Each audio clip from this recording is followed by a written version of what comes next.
Joining me today on the show is Democratic State Senator Nate Blouin. He announced that he's running for Congress in the new 1st Congressional District on the new maps that were approved by Judge Diana Gibson last month.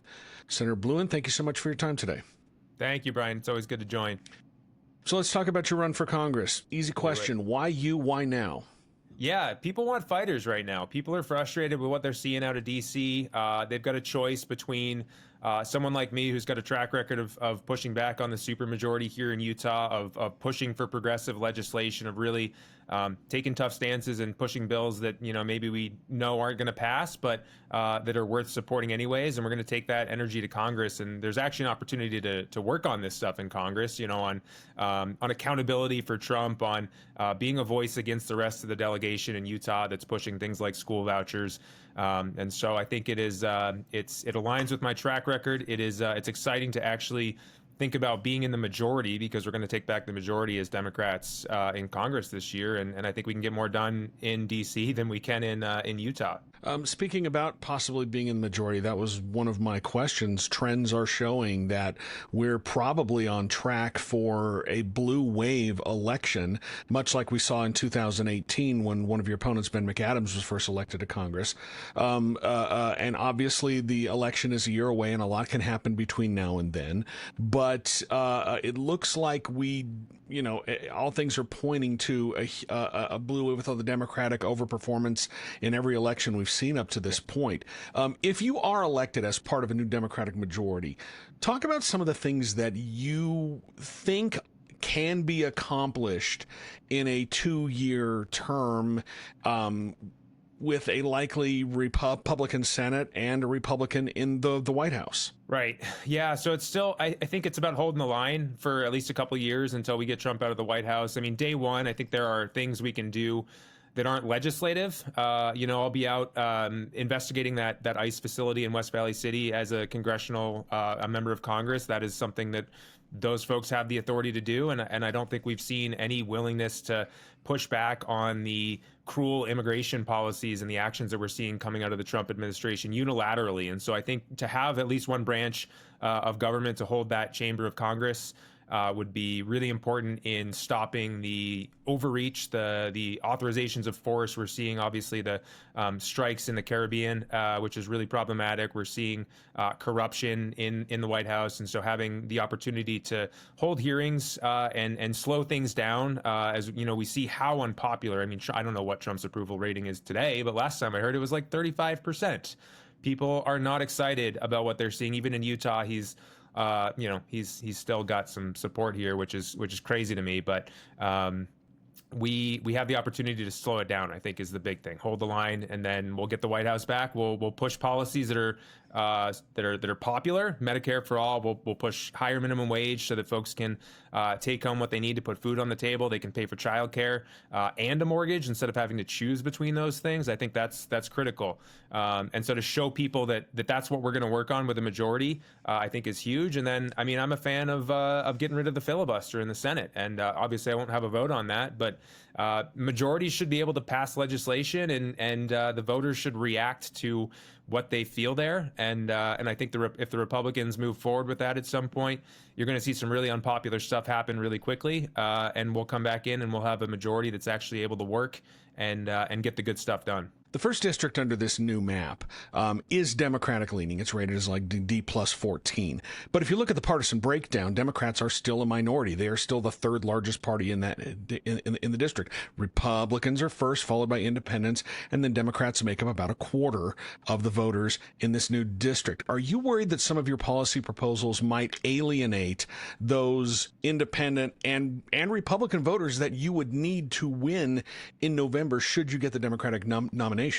Yeah, I mean, we know some chunk of those Republicans and even independents are specifically the Republicans, though, are Democrats. I mean, these are folks that have registered to participate in those primaries. It's probably not a gigantic margin, but in Salt Lake City itself, I mean, I talked to plenty of people who are progressive Democrats, not just like your average run-of-the-mill folks, but primary voters who want to have a voice, and they feel like the way to do that has been in the Republican primaries. And so they've registered because they have to. The party has asked them to come back home. I think that's the messaging right now, and I support that. I think Democrats should be Democrats. Let's fight for our own people and try to get the best person coming out of this district. And so I think actually pushing policies that are progressive in a district like this is going to be, if anything, mobilizing. We will see hopefully some young voters that haven't participated in the past come out. We'll be focused on that, running a strong campaign on the ground at the University of Utah, at Westminster College, out on the west side. We'll be making sure we are out talking to voters, talking about things that are important, not, stupid stuff that we see out of the legislature. I was just talking with a business owner on 9th South Harvey Milk Boulevard today that's like, we're worried about, stupid people changing our street names, which is just the dumbest conversation to have as an elected official. So we're going to talk about real things that are concerning to people, get them out, and I'm not worried about pushing Republicans around and yeah, it's scaring people away from voting for me. I think we're going to, if anything, see a groundswell. We've seen how much support Senator Sanders got in recent years in this district, how much energy was out there for the rally that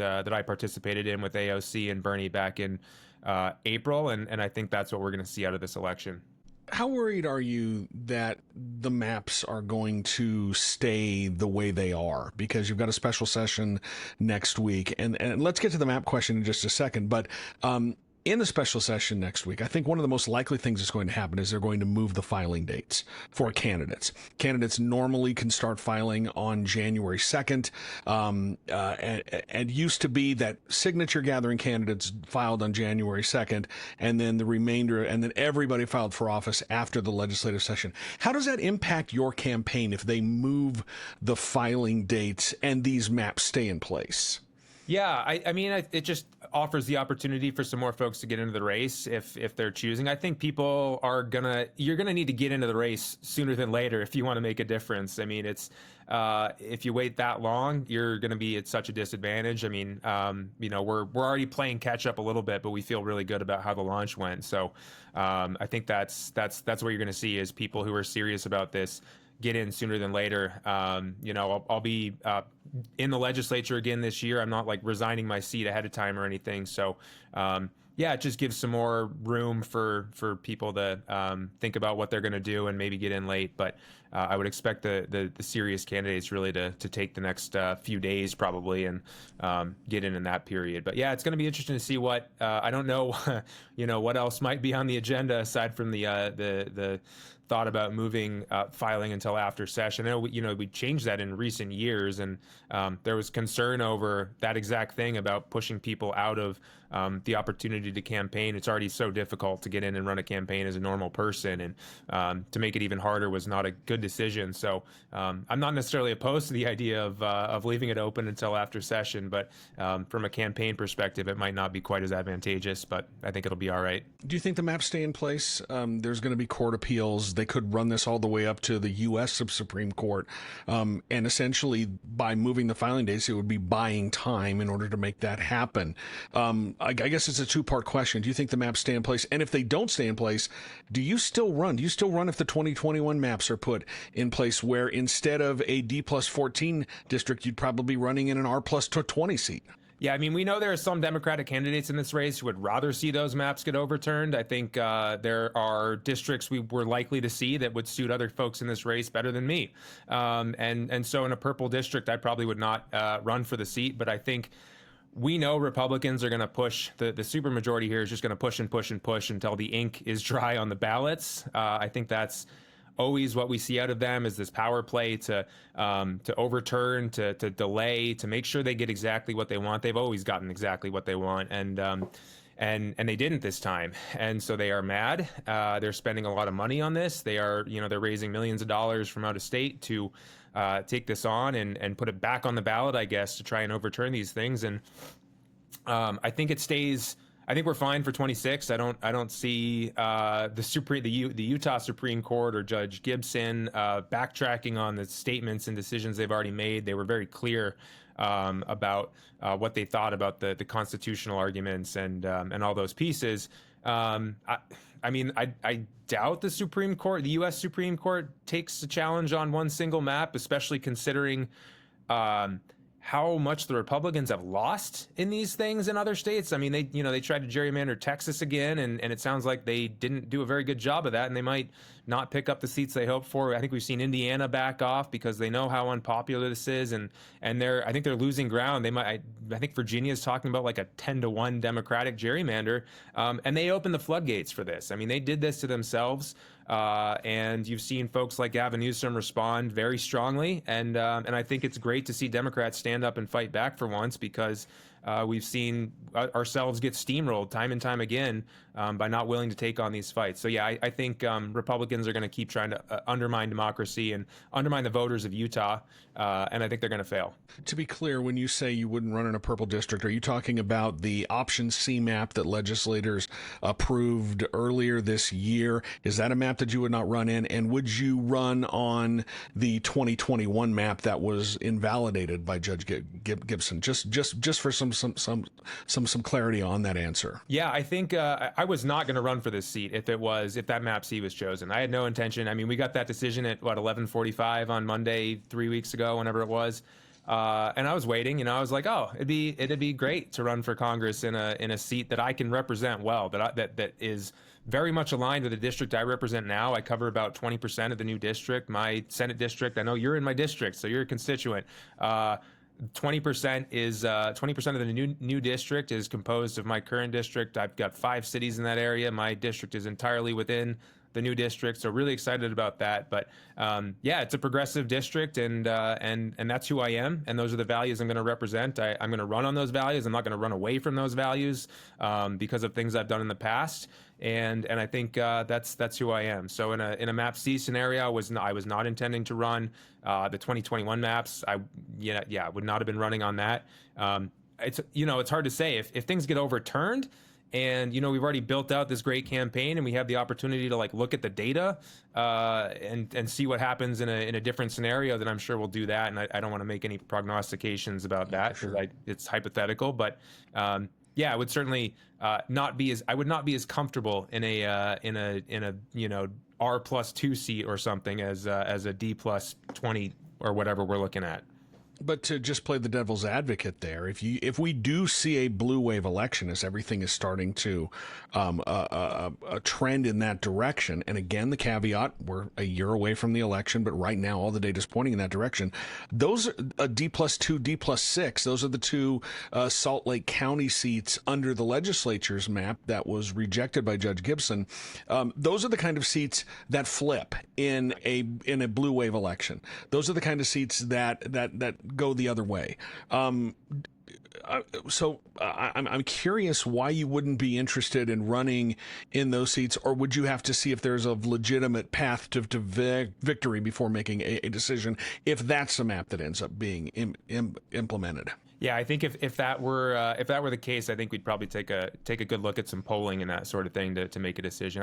You're right. I mean, you saw the candidate in Tennessee 2 days ago overperformed by 15 points or something. So yeah, we're certainly gonna see some seats flip that we otherwise wouldn't expect to, including seats like those in Utah that would be under that other map. But yeah, it's just a different scenario. I'm a progressive Democrat. I'm running in that lane. I've made statements to that effect that I think are my personal beliefs about things, and I'm not real good about camouflaging myself as someone who I'm not. There are other folks who are better at that than I am, and I want to run on my values, and that's what I'm going to do in this race. And if there's a seat that doesn't quite align with that as much, I would really think twice about what that looks like. Speaking of that Democratic overperformance, I've seen some analysis today that if that trend continues and it were to hold nationwide, Democrats would be looking at a 267 seats in the House if that happens in 2026, which would be an absolute wipeout. Yeah, no, I don't think it's a super majority, but it's a pretty large majority. It's larger than what the Republicans are working with right now. They got 3 or something, yeah. Yeah, and we might see that flip. Back to you running for a Congress in the maps that we have right now, because that's the world that we live in. No more hypotheticals. You are going to grab signatures, right? Are you planning on collecting signatures for that? Yeah, we're going to win convention and we're going to gather signatures. That's the plan. Talk a little bit about your fundraising so far. You did have your campaign kickoff on Monday. How did that go? I know one of your opponents raised $500,000 or says they raised $500,000. We haven't seen the FEC reports, and I'll be interested to see what those reveal. But as it stands right now, I'm curious how your kickoff went and what your fundraising has looked like. Yeah, I think we had like twice as many people show up to that event as I was hoping for. I would have been happy with like 15, 20 people, and we had 40 something, I would think. So it was great to have that energy and people standing behind me. We had Grant Miller endorse me, which I was not expecting. I didn't know he was even going to be there that day. And so that was really exciting. And Natalie Pinckney and Jackson Lewis on the Alpine School Board endorsed as well. So really, that was a fun time. We put out a video. It's gotten hundreds and hundreds of thousands of views. Senator Sanders' endorsement certainly helps there. And so that all mobilizes fundraising. We've seen hundreds, maybe getting close to thousands of donations come in this week, tens of thousands of dollars. I don't know exactly what we're sitting at, but we're happy. I think every candidate ever would be lying if they said, "Oh, we didn't wish we had some more money." We're not going to have $500,000. Like, to be clear, it'll be interesting to see what time frame that filtered in over. I think Ben was campaigning for the seat regardless of what the maps looked like and was working on that beforehand. And so I'd imagine that those were pledges or contributions that came in over months ahead of time, as some of those endorsements that we've seen as well. And so that'll be interesting. But I think we're feeling comfortable about things, and we're working hard. Grassroots fundraising is going to be the base of a campaign like this, where I've sworn off corporate dollars, APAC dollars. I mean, we're not taking PAC money from those sorts of groups. Yeah, we need grassroots folks to donate. I'm seeing lots of $1, $5 contributions coming in. People can go to nateforutah.com and check that out. We'd love to have the small dollar support, because we're running a campaign for the people that can only chip in a couple of bucks and have to get back to work. You just mentioned at your kickoff event that the people who showed up for you mentioned Natalie Pinckney, you mentioned Jackson Lewis, you mentioned Grant Miller, three rising Democrats in the state, young Democrats. Talk about that youth movement. You would also be part of that youth movement. A lot of pretty much anybody is younger than me, but you're part of that youth movement in the state. How much room is there for that movement to, make an impact on the politics of the state that is, overwhelmingly Republican? I'm curious how you see that playing out. It's overwhelmingly oh man, that's a tough word to pronounce. Overwhelmingly Republican. I still didn't get it there. But also very young. We're the youngest state in the nation. And so I think that's a huge opportunity to mobilize voters in CD1. There are areas like Provo that I think we can start looking at winning races there, whether it's legislative races or city councils, things like that.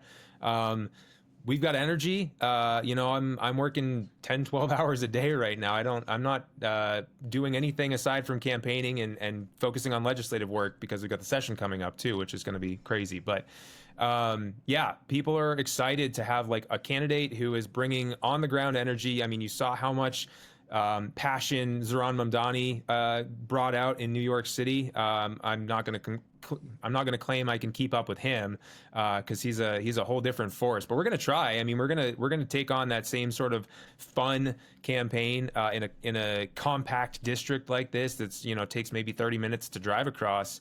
I think there's such an opportunity to do some cool stuff to get people engaged in ways they haven't been around our transit system and around the density that we have here in much of the northern half of the county that this district comprises. So that's going to be a big focus, is getting people out and mobilized, and that was what I did when I won by 50 points over a Democrat in 2022. We just knocked a ton of doors, and then we won by 50 points in the general election as well. And you can't win a congressional campaign by just knocking doors, of course, like you can maybe at the state Senate level, but getting out and talking to voters is certainly super important. Something I'm excited to do. That's why I'm campaigning, is because I like people. I want to help people. I want to give people an opportunity to get involved. I think people want that. They want. We've seen in Utah polling that says that one of the greatest concerns is elected officials not listening to their constituents, and I don't think anyone would accuse me of that. Well, there are some people that would accuse me of that, but the votes I am looking for, I think, are very happy with me being able to speak to their values and represent their values of the legislature, and I think that ties into mobilizing support on the ground. That's what I'm feeling from the outreach I'm getting, the conversations I'm having, and so that's how we're going to run the campaign. you mentioned Zoran Mamdani, and I'm curious what you think about the scaremongering from Republicans surrounding his policies, his campaign. I would expect that you're bracing for those kind of comparisons to be made towards you. Those are the kind of arguments that are made for people who are, to put it kindly, politically unsophisticated. And it grinds my gears when people try to generalize like that.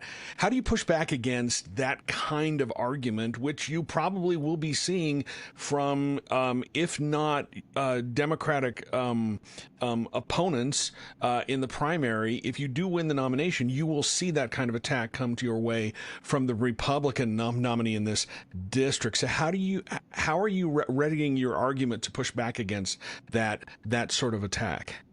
Well, I mean, Zoran just had Trump eating out of his hands the other day. I mean, he was like staring up at him like he was the second coming. And so I think if you're compassionate, if you say what you believe, you work on the issues you believe in, you speak truth to power, you represent your constituents well, people come along with that. And I mean, they were calling Kamala Harris all sorts of names. They're going to call me names. They'll call every candidate in this race names. And that's just how it goes. And so they usually don't stick. I mean, it's people see through it, and it's just something you deal with. So we'll take that as they come. But I get called plenty of names already, you know, online and all that. And you just gotta ignore the nonsense and focus on the things that matter. And that's why I use the phrase politically unsophisticated. He is not politically unsophisticated. State Senator Nate Blouin, candidate for Congress in Utah's 1st Congressional District. Thank you so much for your time. Appreciate it, Brian. It's good to be on.